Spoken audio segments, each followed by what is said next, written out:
গত কয়েকদিন আগে আবার এই যে কবুতরের ঘরটা বানাইলাম, তো এর ভিতরে আমার কিছু কবুতর বেবি দিছে। আসলে মন দিল খুব একটা ভালো নাই যখন আসলে পকেটে টাকা পয়সা থাকে না। আসলে এগুলো হচ্ছে লাইফের একটা হার্শ রিয়ালিটি। ঠিক আছে, কপাল এরকমই। তো সবাইকে ঈদ মোবারক। তখন আমরা ভাবতাম যে বড় ভাইরা টাকা পয়সা কামাইলে আসলে মনে হয় এভাবে পরিবর্তন হয়ে যায়।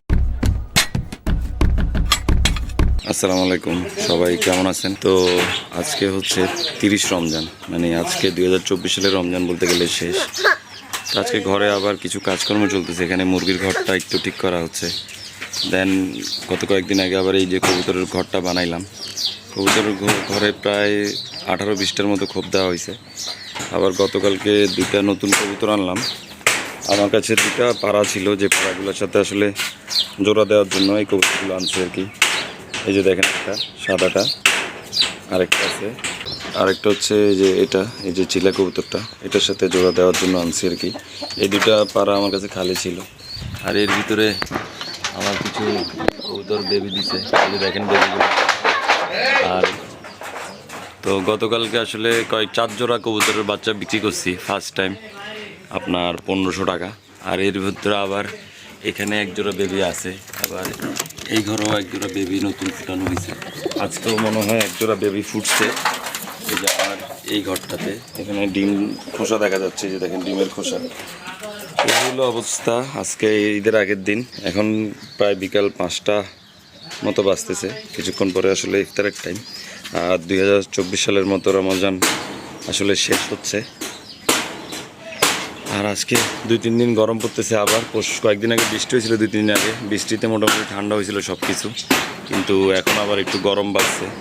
আমাদের ঘরটা যেহেতু একটু খোলামেলা জায়গায়, আশেপাশে বড় গাছপালা নাই, সেই কারণে আসলে একটু সমস্যা গরমের।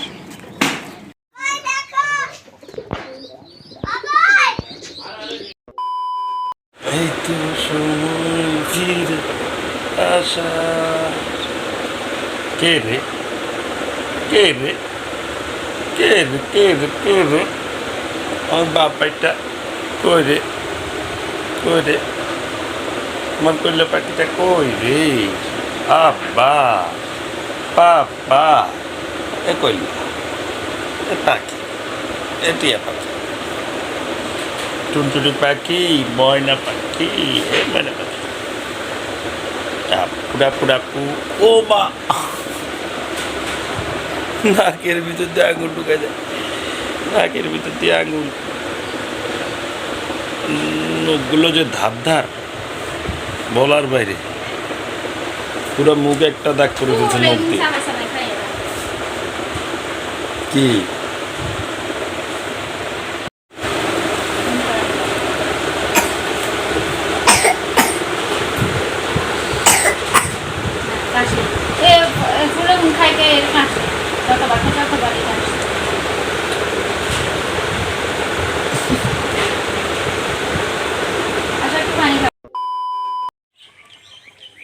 কি কি ইচ্ছে?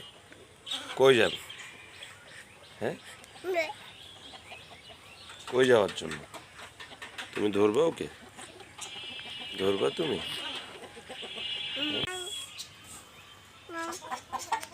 কি নাই? হ্যাঁ, কি নাই? কই আম্বা?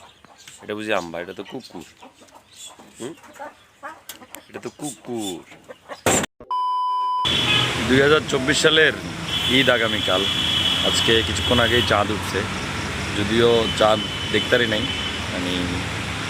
আমি যে জায়গায় থাকি এখান থেকে আসলে দেখা যাচ্ছে না। আসলে মন দিল খুব একটা ভালো নাই। ঈদ আর ঈদের মতো লাগে না এখন, আর সব কিছুই চেঞ্জ হয়ে গেছে। আর সব কিছু চেঞ্জের পাশাপাশি আমার নিজেরও অবস্থান পরিবর্তন হয়ে গেছে। নিজের পকেট, নিজের অর্থনৈতিক অবস্থান যখন চেঞ্জ হয়ে যায়, তখন আসলে এই ধরনের ঈদ, কোরবান বা আনন্দঘন যে মুহূর্তগুলো, সেগুলো আসলে অনেক প্রবলেমের ভিতর দিয়ে যাইতে হয় আর কি। যখন আসলে পকেটে টাকা পয়সা থাকে না, তখন আসলে পরিবার পরিজনও দেখবেন যে তাদের কথাবার্তা, তাদের বিহেভিয়ার আপনার দিকে অনেকটুকু পরিবর্তন হয়ে যাবে। আসলে এগুলো হচ্ছে লাইফের একটা হার্শ রিয়ালিটি। আপনি যখন কোনো খারাপ মুহূর্তের ভিতর দিয়ে যাবেন, তখন দেখবেন যে যখন আপনার জীবনের আপনার সবচেয়ে বেশি সাপোর্টের প্রয়োজন হবে, দেখবেন যে আপনি সেই সাপোর্টটা আসলে পাবেন না। কারো থেকেই না, পরিবার পরিজন আত্মীয় স্বজন বন্ধু বান্ধব কারো থেকেই পাবেন না। আসলে পৃথিবীতে আসছি, নিজের যুদ্ধ নিজেকেই করতে হবে, সেটা মেনে নিয়েই চলতেছি।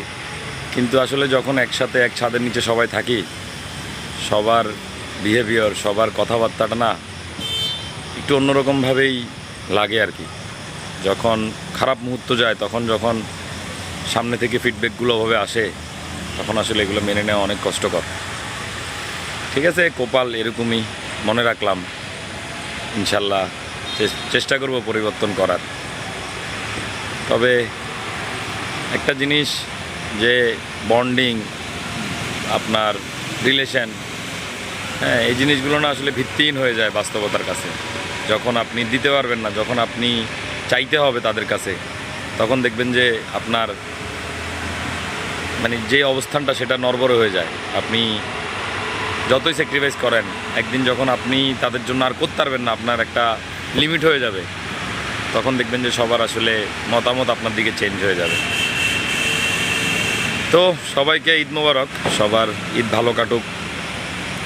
যদিও আমাদের এই যে আছে, যারা এখনও স্ট্রাগল করছে, তাদের জন্য ঈদগুলো আসলে আগের মতো নাই।